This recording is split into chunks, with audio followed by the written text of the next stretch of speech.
Hello guys, may naprito na akong patatas dito guys. Ayan guys, tapos nagprito na rin ako ng manok guys. Ayan, yung pagkaprito ko, lagyan ko lang siya ng konting asin, paminta, at saka harina guys. Kaya ayan na siya guys, tapos na guys. Ngayon, magigisa tayo ng, maglalagay muna tayo ng olive oil. Tsaka natin ilalagay yung ating sibuyas na pinong-pino ang pagkahiwa guys. Ayan. Tapos natin, nilagay ko na rin ulit yung ating bawang hanggang mag-brown. Ayan guys. Naglagay ako ng isang Maggi. Pangpalasa guys. Ayan. Tapos nilagay ko yung bell pepper. Masarap sana guys yung bell pepper kung bahaba dyan guys. Kaso wala na kasi akong ibang Sunod naglagay ako ng oyster sauce. Ayan guys, wala na rin laman yung oyster sauce ko guys. Sunod naglagay ako ng konting toyo. Ayan. Saka natin imikos. Ayan guys. Tapos naglagay ako ng tomato paste. Ayan.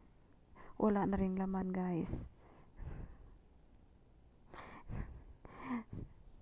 Saka maglagay ng konting tubig guys. Ayan. Naglagay nga pala ako ng asin at saka paminta dyan guys. Hindi ko na ipakita sa video. Kasi hindi naman, konti lang naman masyado. Kasi naglagay na ako ng Maggi.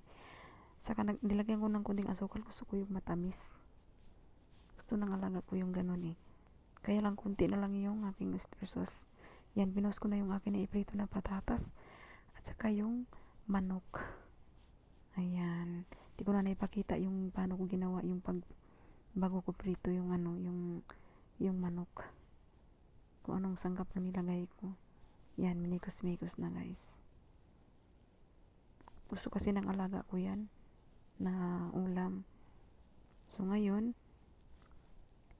okay na siya guys. Ilalagay na natin yung dahon ng sibuyas. Ayan guys. Tapos imikos natin ng konti. Tapos na. Ayan. Diba ang sarap? Dapat yung bell pepper pahaba. Ngayon, lalagyan natin ng sisa message. Dinamihan ko na. Ayan, marami kasi.